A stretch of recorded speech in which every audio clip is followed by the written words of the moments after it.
Alright, and welcome to the game. This is what I've been working on instead of doing videos. Doing a lot of work on this game. So the backstory to this is I was watching Cinemassacre, Monster Madness, I believe it was. I think James and Mike, James Rolfe, Mike Matei. James is Angry Video Game Nerd, Board James. Mike plays Motherfucker Mike and various characters on Angry Video Game Nerd characters, and they do other stuff too. Mike plays games on their Cinemassacre Extras video channel and stuff.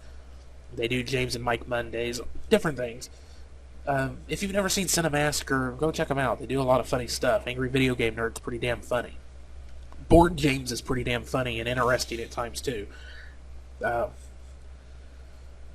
So they were having a conversation, and I think they may have been talking about Castlevania games or the classic movie monsters, the Universal monster movies.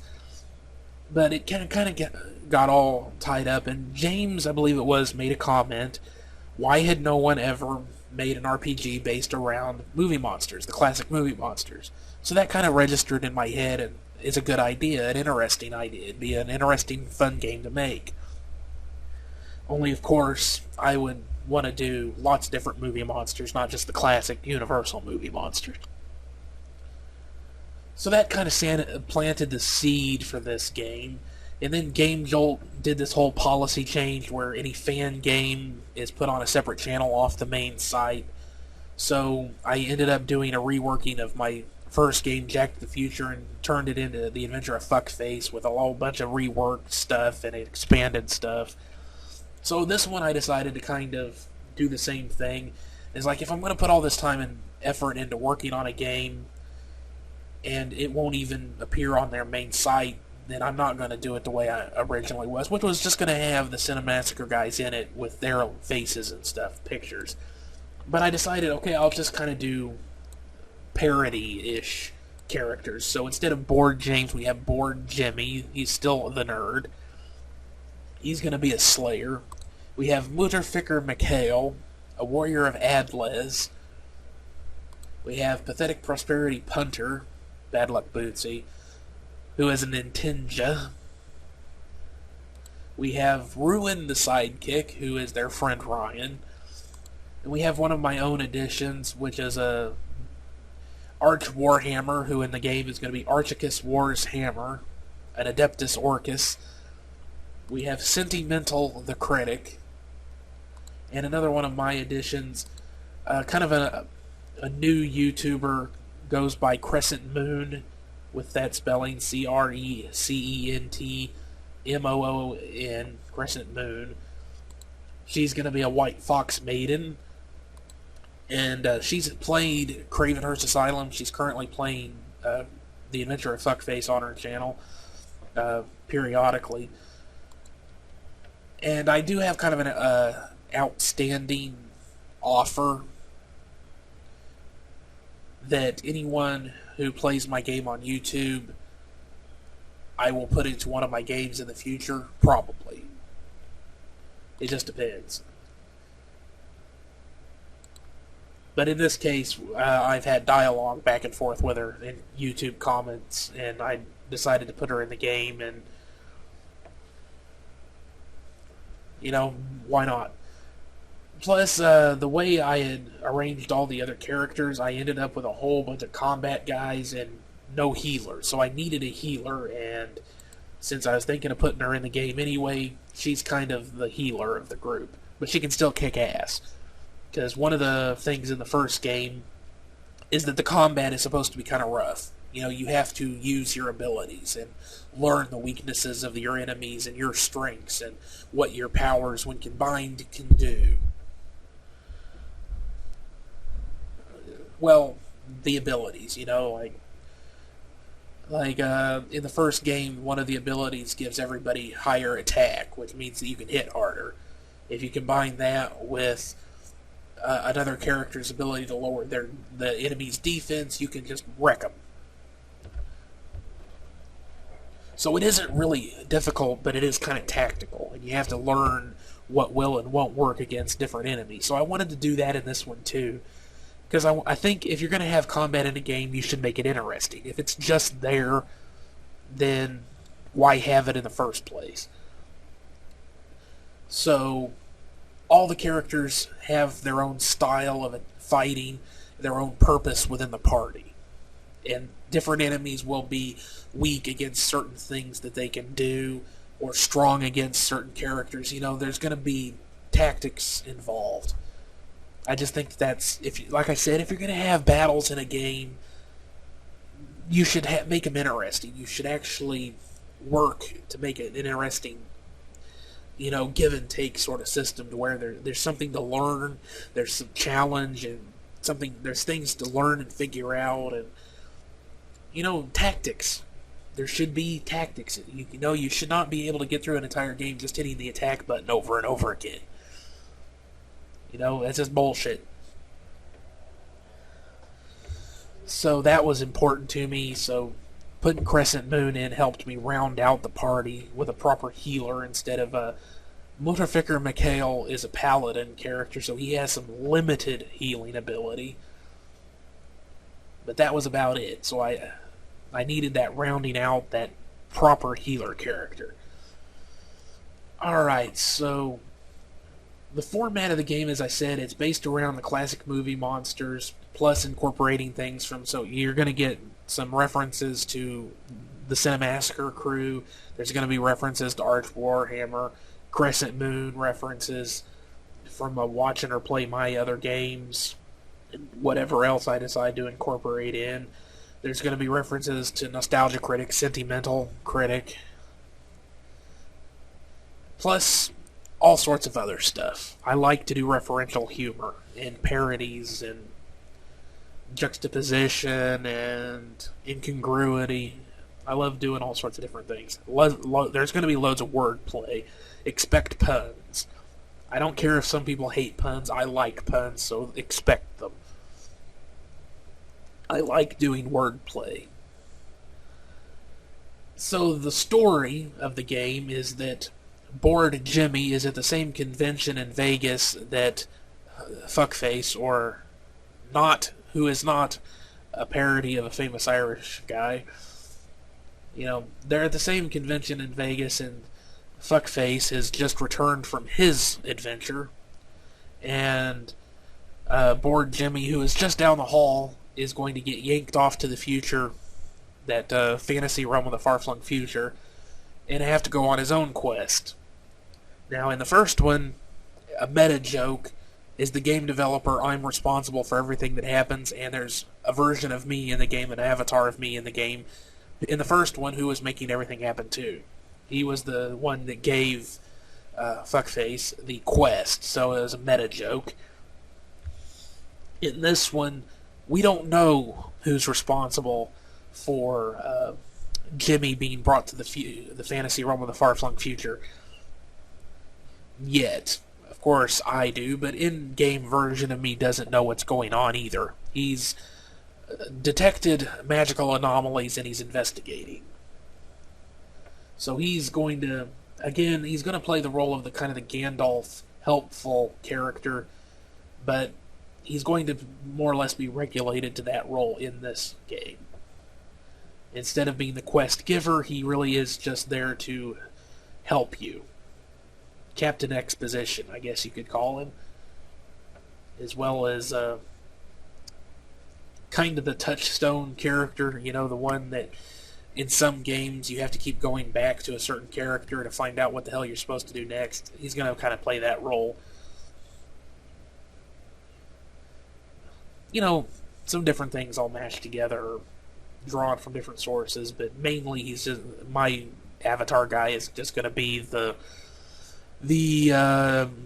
one that keeps setting you on the right path, so it's more or less. So the story is that you've got to figure out who's brought you to the future and is keeping you there, and defeat them so you can go home.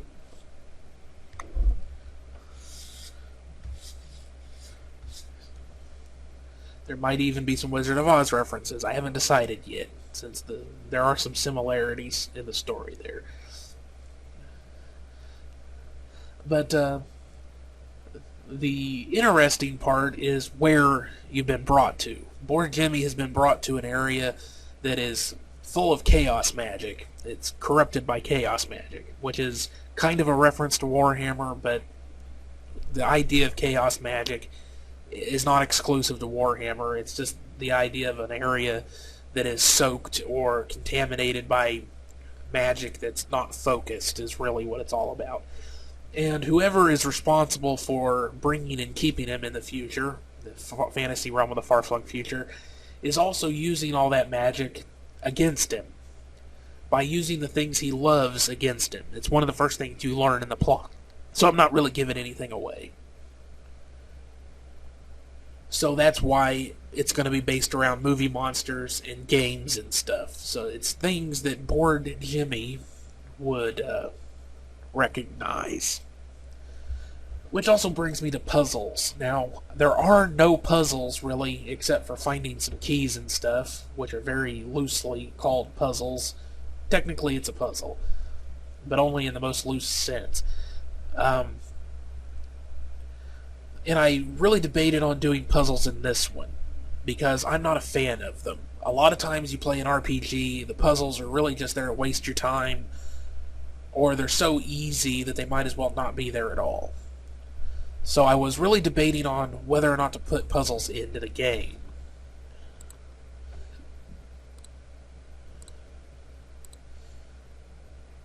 Find something else interesting for you to look at.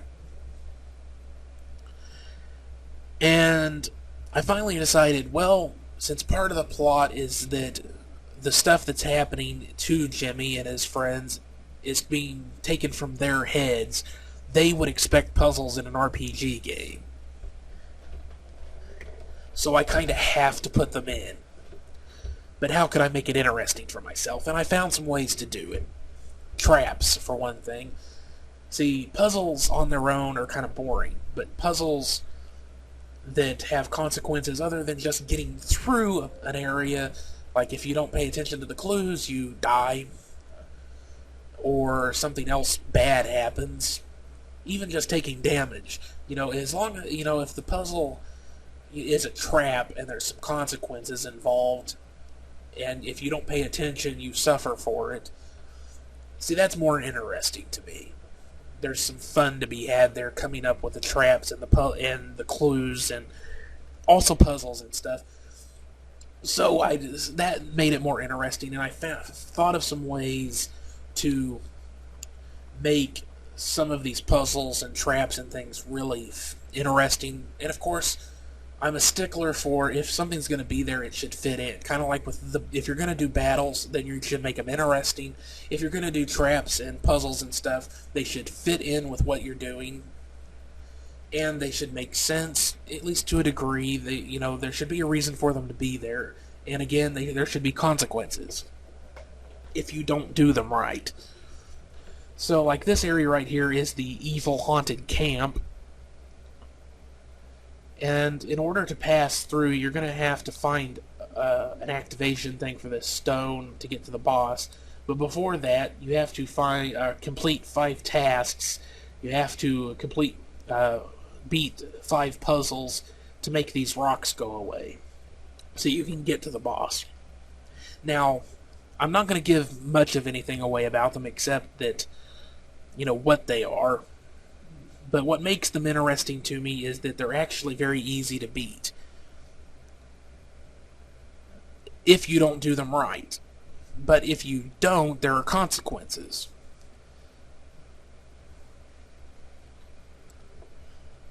And, like I said, that's what has made putting puzzles in more interesting to me. Is it's not just beating the puzzle that's the objective. It's beating it the right way in order to avoid consequences.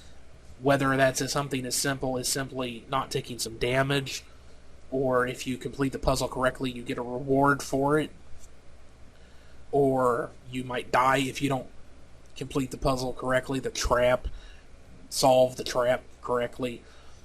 Or in this case, if you don't carry out the puzzles correctly, if you don't solve them correctly, you make the boss at the end tougher.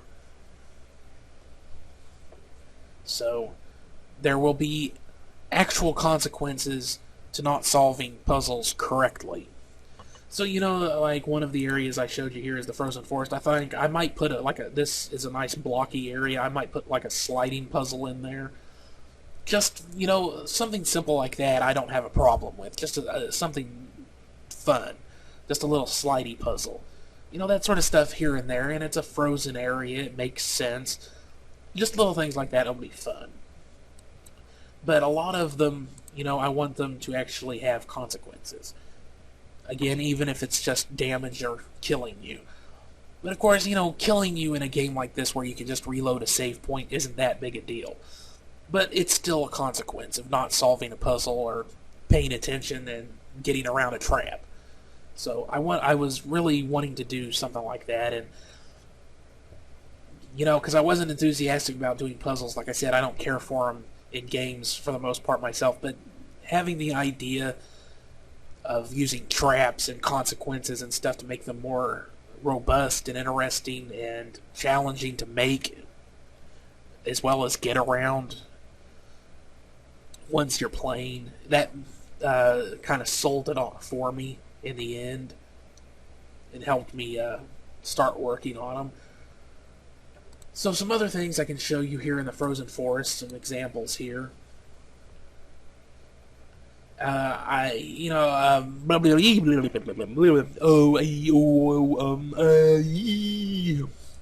I was just having a bit of a laugh at my own expense there, because bullshit. But, now Mike Matei from Cinemassacre has said that his favorite game of all time is Zelda.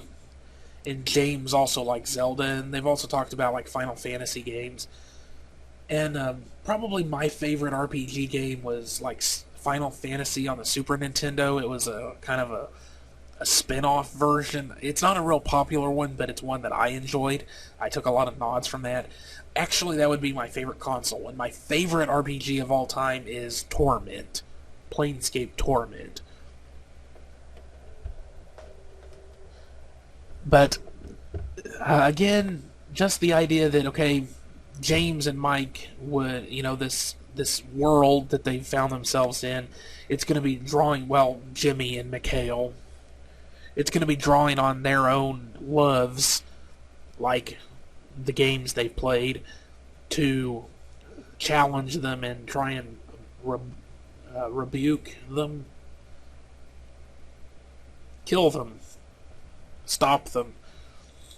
So one of the things you can do in some of the Zelda games is jump across gaps and stuff at certain points. So, well, I don't think there's any limitations for where you can do it there, but in this case I put in some jump pad areas where you'll be able to use specific device.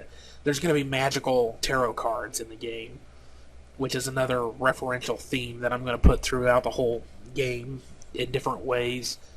Because themes can be kind of fun, but they're not, as long as there's something interesting to be done with them. So there's going to be like the little get across the gap things once you have the right card. One of them, the strength card, will allow you to break boulders and other obstacles, which, just some classic Zelda and RPG mechanics. There is also going to be grappling hooks to get up certain areas. So I've started incorporating more mechanics into this game. There might even be some other additions, if I think of ways to use them, or things that I would like to do. So I think it's going to be a pretty robust, interesting game. I'm still have a load of stuff to work on. I mean, I'm really just getting into the meat and potatoes of it. I have the monsters all made. I still need to play test through the monsters and make sure that it's not too easy or too hard. But I want to get some more work done. I want to get all of the skeleton of the game done first. All the story and the main quests and all that stuff done first. And kind of play test through and make sure that the battles are about right. And then I'll start adding in side content, which will just make things a bit easier. Because that's, my feeling on that is if I can get through the entire game, even if it's really difficult, but I can get all the way through just doing the main quests and stuff, and then everything else just makes it a bit easier as you go along. You know, you do certain side quests, and you gain experience, you gain special items that make things easier. Then that just makes it more fun, because that's kind of RPG in a nutshell right there. You know, you shouldn't have to find secrets to beat the game. They should just make it easier. So that's kind of my plan for play testing it.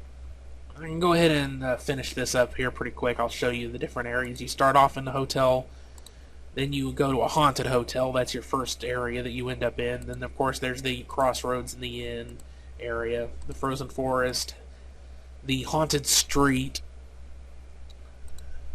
in a attached high school, the evil haunted camp, the opera house.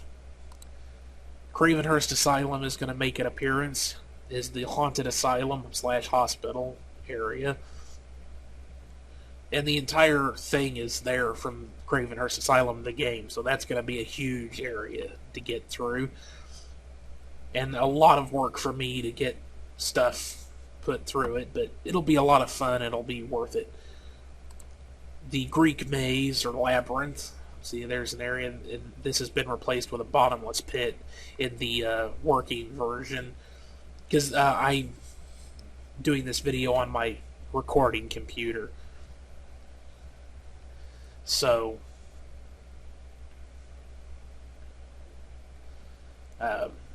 some of the stuff is different. There's the cabin in the woods area, the alien area, where you'll face off with aliens, Dracula's castle, the Blue Lagoon, full of various creatures from it.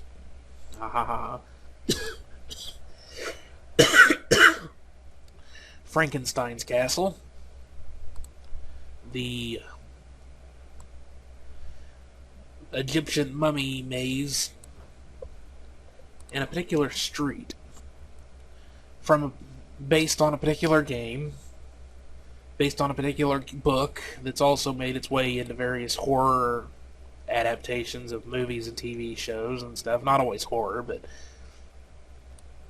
I'm not going to tell you what street it is, but if you're a fan of Angry Video Game Nerd, then you're going to know what this is a reference to. And those are the areas I've made so far. I might add some new ones in, but that is the primary areas of the game, except for the very last one, which I'm not going to show you, because that's where the bosses are, so I want that all to be a surprise. Surprise, surprise, surprise. Alright, so I don't know if there's anything else. Of course, there's going to be an original soundtrack, just like with all my other games. And, you know, there's going to be some other things, like the Warlord Cafe from the first game is going to make a reappearance. There's going to be other references and stuff to the first game as well. I've got some funny things in mind for some of the characters from the first game. Some, you know, just some cameos and reappearances and things. So that's what I've been working on, is this game. I still don't have a working title for it now. The original title was going to be The Silence of the James, but of course I can't use that now. And The Adventure of Bored Jimmy, it's not too bad. I'm not sure if it's really a title that is going to pop out at people, but we'll see. So, yeah, I think that wraps everything up. Thanks for watching, and I'll see you on the next one. Bye-bye.